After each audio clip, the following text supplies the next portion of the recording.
الرحمن الرحيم. أعزائي طلاب وطالبات الصف الثاني الإعدادي، مع قطعة النحو بلدنا العظيمة. عايزين نعرب العظيمة. العظيمة اسم ولا فعل؟ ما خطوات الإعراب لازم تسأل نفسك، هي اسم ولا فعل؟ هي اسم طبعا، وآدي فيها الألف واللام أهي. العظيمة اسم لم يبدأ به الكلام فمش هعربها مبتدأ.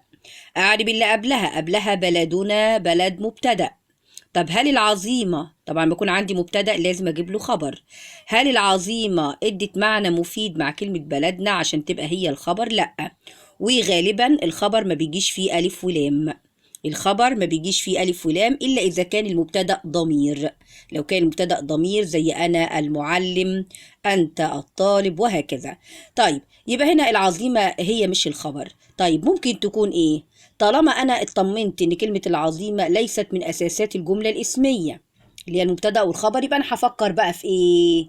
هفكر في الكماليات، زي النعت، زي الحال، زي التمييز لما هناخده بعد كده، والحاجات اللي زي كده. طيب هنا تنفع حال مثلا؟ لا، الحال المفرد بيكون اسم نكرة منصوب زي كلمة عظيما، نشيطا، يبقى هي ايه؟ نعت.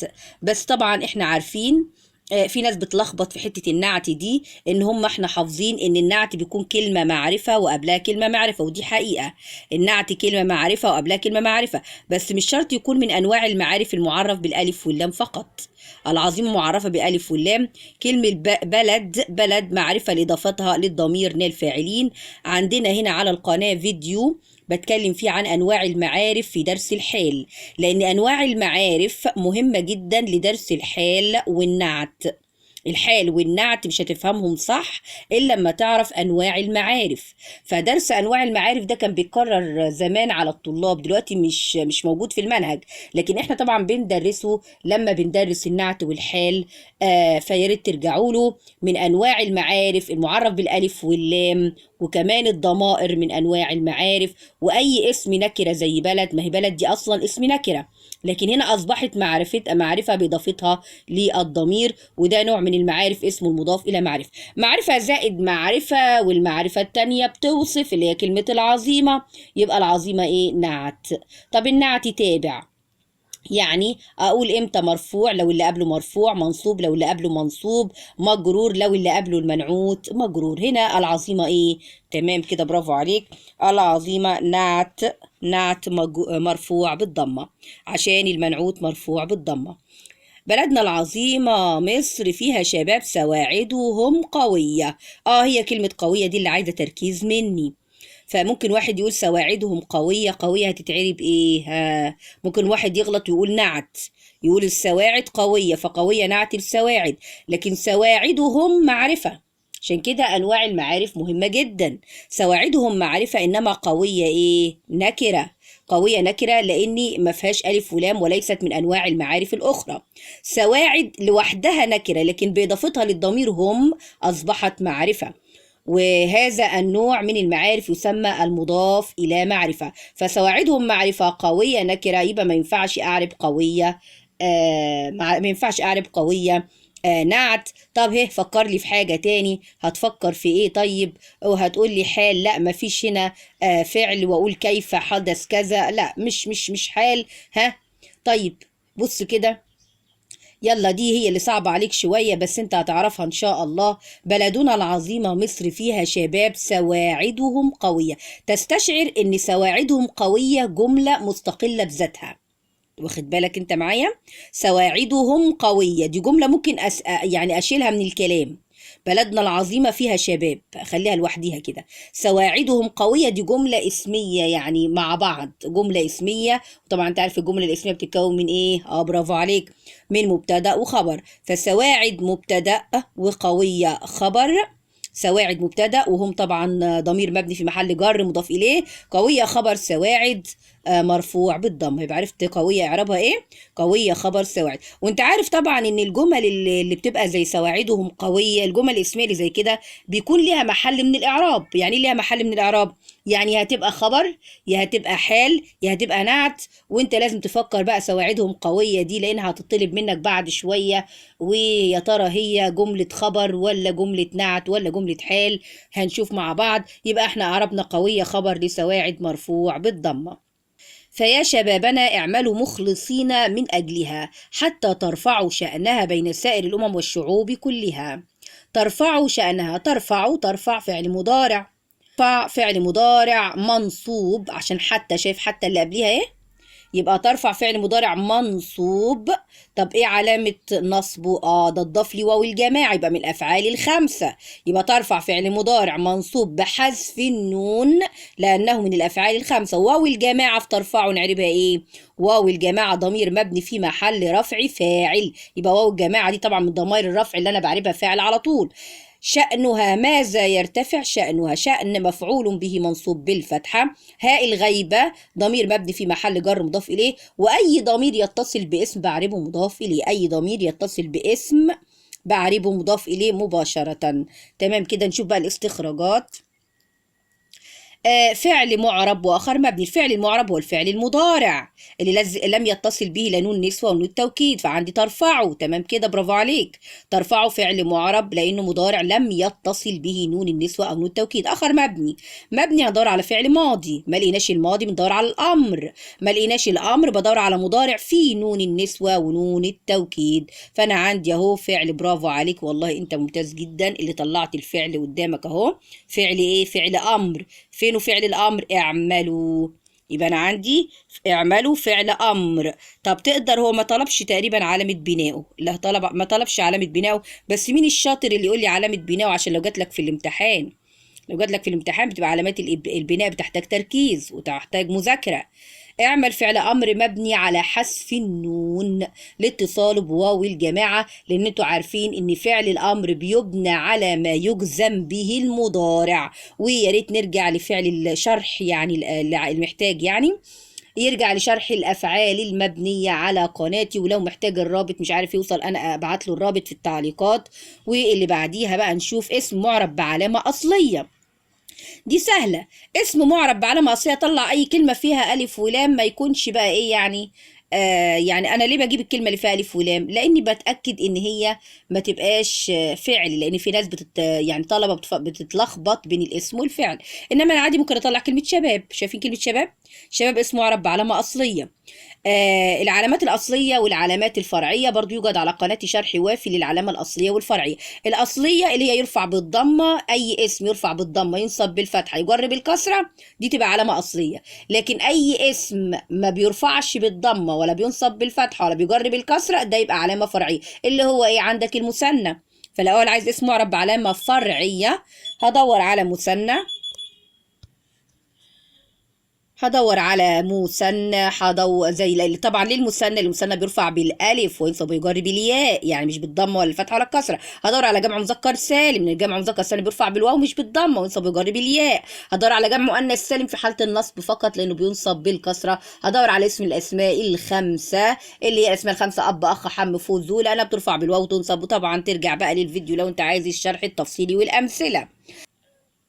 نعت جملة واذكر نوعها. طبعا النعت الجملة لازم أجيب اسم نكرة وبعده يا جملة اسمية يا جملة فعلية. اسم نكرة يعني إيه؟ ما يكونش من أنواع المعارف. يعني عندك كلمة مصر مثلا، مصر دي معرفة. مصر معرفة لأنها علم. العلم اللي هو أسماء البني آدمين أو أسماء البلاد، ده من أنواع المعارف، أبعد عنه. أنا عايزة اسم نكرة. طب إيه عندك هنا اسم نكرة؟ ها، شايف أنت اسم النكرة؟ طبعا يكون اسم ما فيهوش الف ولام وليس من انواع المعارف ولم يضاف الى معرفه.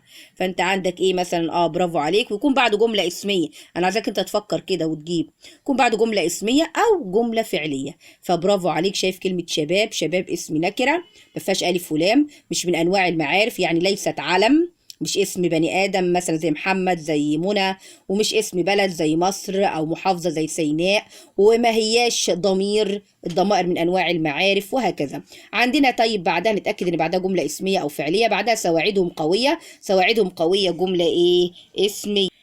حالا وبين نوعها. ندور الأول على الحال المفرد، لما ما نلاقيش ندور على حال الجملة وشبه الجملة. الحال المفرد بيكون اسم نكرة، نكرة ما فيهوش ألف ولام وليس من أنواع المعارف، وبيكون منصوب يا مفرد، يا لو مفرد أو جمع تكسير يتنصب بالفتحة. فلاقي كلمة زي مخلصا، كلمة زي يعني تبقى منونة، أو لو كان مثنى أو جمع مذكر سالم هينصب بالياء، جمع المؤنث السالم بينصب بالكسرة. فأنا هدور على اسم نكرة منصوب وأجي على فعل، ده غالبا بيبقى في جملة فعلية، غالبا بيكون في جملة فعلية، فأجي على الفعل اللي قبله وأقول كيف. لو لقيت هي إجابة كيف يبقى هو ده الحال. فين بقى هنا الحال؟ برافو عليك، اعملوا مخلصين. كيف تعملوا مخلصين، مخلصين حال منصوب بالياء، حال منصوب بالياء. شوف اللي بعد كده عاوز مني توكيد. طبعا توكيد، في توكيد لفظي وتوكيد معنوي وبرضو القناة عليها شرح وافي جدا ليه إن شاء الله، يعني ليه درس التوكيد اللفظي والمعنوي. التوكيد اللفظي لو لقيت وجدت كلمة بتتكرر هي بنفس تشكيلها بنفس كل حاجة هتبقى توكيد لفظي. ما لقيناش بندور على ألفاظ التوكيد المعنوي. ألفاظ التوكيد المعنوي نفس، عين، كلا، كلتا، كل، جميع، بشرط يضاف ليها ضمير، وبشرط آخر إني لما أحذفها من الجملة معناها يفضل سليم وما يبوظش. تمام كده، برافو عليك. بين سائر الأمم والشعوب كلها. تمام، ما طلبش مني ايه اعربها بس خد بالك انه ساعات يطلب منك اعرابها، فلازم تعرب المؤكد اللي قبلها عشان تعرف اعرابها. وهنا كلها مجرورة، مش كلها، لا هي كلها مجرورة بالكسرة. اسم معطوف، نشوف حرف العطف عندنا اهو سهل اهو، حرف العطف الواو. والشعوب، يبقى الشعوب اسم ايه معطوف وبرده مجرور، وبرده ما طلبش علامة ايه، ما طلبش اعرابه. فانت برضه تاخد بالك في الامتحان لما يطلب منك حاجه هل طالب اعرابها ولا لا، عشان ما تنقصش في الدرجه. اختر الإجابة الصحيحة ما بين القوسين لما يلي. أحب الشباب وهم مخلصون، ولا وهم مخلصين، ولا مخلصون؟ طيب لازم أعرف إعراب الكلمة هنا هتبقى إعرابها إيه عشان أعرف هختار إيه. أحب الشباب، كيف أحب الشباب؟ يبقى الكلمة دي هتبقى حال. طب لو خدت مخلصون تنفع حال مفرد؟ لا، مخلصون ما تنفعش حال مفرد. ليه؟ لأن الحال المفرد بيكون منصوب، فكنت لو كانت دي مخلصين كنت خدتها. أحب الشباب مخلصين، لو كانت مخلصين كنت خدتها، لأن الحال المفرد بيكون منصوب. لكن حال الجملة، وهنا هاخد حال الجملة، حال الجملة بيكون في محل نصب. حال الجملة بيكون إيه؟ في محل نصب، في محل نصب. طب أحب الشباب، أقول بقى وهم مخلصون ولا وهم مخلصين؟ هو هنا هيبقى حال جملة ايه؟ اسمية. هي الجملة الاسمية بتتكون من ايه؟ مبتدأ وخبر. هو المبتدأ والخبر بيكون في حاجة فيهم منصوبة؟ المبتدأ والخبر بيكون في حاجة ما فيهم منصوبة ولا الاتنين مرفوعين؟ الاتنين مرفوعين، بس الجملة كلها اللي هتبقى في محل نصب. يبقى هاخد المبتدأ والخبر اللي هم يكون شكلهم مرفوعين، يبقى هاخد وهم مخلصون. ليه؟ هم مبتدأ، مخلصون خبر مرفوع بالواو لأنه جمع مذكر سالم. بعد كده والجملة الاسمية في محل نصب خبر. لكن ما اخدش مخلصين إلا إذا كان ما فيش هم. أحب الشباب مخلصين، كده صح، أحب الشباب مخلصين، مخلصين حال منصوبة بالياء. لكن لما أقول جملة اسمية يبقى لازم أخليها مرفوعة، لأن الجملة اسمية بتتكون من مبتدأ وخبر، والخبر بيكون مرفوع. بعد كده بقول الجملة في محل، فما فيش علامة النصب مش هتكون موجودة. إن العلم والعمل نافعان، كلاهما، كليهما، كلتيهما. قبل ما احط لازم اتاكد ان الكلمه اللي انا هحطها تعرب توكيد.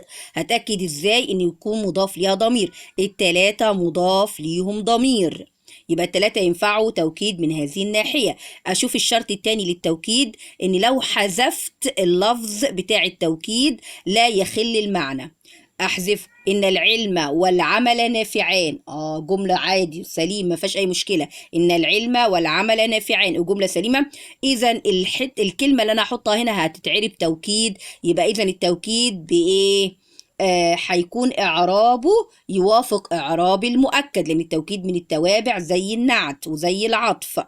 إن حرف ناسخ. العلم اسم إن منصوب بالفتحة، الواو حرف عطف. العمل اسم معطوف منصوب بالفتحة، يبقى هناخد الكلمة المنصوبة. فين المنصوب؟ عندي كليهما، عندي كليهما منصوبة وكلتيهما منصوبة. كلتيهما للمثنى المؤنث وكليهما للمثنى المذكر. أنا عندي العلم والعمل ده مذكر ولا مؤنث؟ مذكر، يبقى هاخد كليهما. طيب لو كانت كلمة نافعان دي نافع مش نافعان، لو قلت إن العلم والعمل نافع، في الحالة دي ما كنتش هاخد كليهما، كنت هاخد كلاهما. إن العلم والعمل كلاهما نافع. يبقى لو كانت نافعان دي نافع، معنى كده إن أنا لو حذفت لفظ التوكيد المعنى يختل، إذا الكلمة اللي أنا هحطها مش هتبقى توكيد. ففي الحالة دي لو كانت دي كلمة نافع كنت خدت كلاهما عشان تتعرب مبتدأ مرفوع بالالف. فخد بالك انك تركز في الحاجات دي، ساعات بيجيبوها صعبه زي كده، وبدل كلمه نافعان تبقى نافع، في الحاله دي كنت هتاخد كلاهما. وبرضو في على الفيديو بتاع يعني تدريبات على التوكيد، يعني في شرح وافي للنقطه دي في التدريبات على التوكيد. الفيديو يعني من يعني قريب قوي كنت نشراه، حل تدريبات التوكيد. لا تقل كذبا بل صدقا، ضع لا مكان بل، يعني هنشيل بل ونحط ايه لا. طبعا احنا عارفين ان لا الجملة قبلها لازم تكون مثبتة، لكن بل ولكن بيكون قبلها نفي، يبقى هشيل لله واقول قل. اقول قل كذبا لا صدقا، ما ينفعش ان اقول لحد كده. طب هنعمل ايه؟ هنبدل بقى، نعمل ايه اللي بيقولوا عليها المقص. فهجيب الصدق اللي هو المعطوف اخليه معطوف عليه، والمعطوف عليه اخليه معطوف. يبقى ايه؟ كل صدقا لا كذبا، كل ايه؟ صدقا لا ايه؟ كذبا. لان لا بتثبت الحكم للمعطوف عليه وتنفيه عن المعطوف، وبل عكسها، بل بتثبت الحكم للمعطوف وتنفيه عن المعطوف عليه. سمعت كلاما مفيدا، اجعل النعت المفرد جملة فعلية. طبعا مفيدا دي نعت مفرد لانها اسم، اخليها جملة فعلية احولها لفعل واريح نفسي. سمعت كلاما يفيد، يفيد دي فعل مضارع، الفاعل ضمير مستتر، الجملة الفعلية في محل ايه؟ نصب ايه؟ نعت. الإخلاص طريق النجاح، أكد الكلمة توكيد لفظي، شرط مظبوطة كده، الإخلاص الإخلاص. وتحياتي لكم، وأي محافظة يعني اطلبوها مني، أي محافظة عايزين نحلها اطلبوها مني، أو أي سؤال اكتبوه في التعليقات وأنا هجاوب عليه بمجرد ما أشوفه بإذن الله تعالى. وربنا يا رب يوفقكم ويجعل لكم النحو كله سهل يا رب. والسلام عليكم ورحمة الله وبركاته.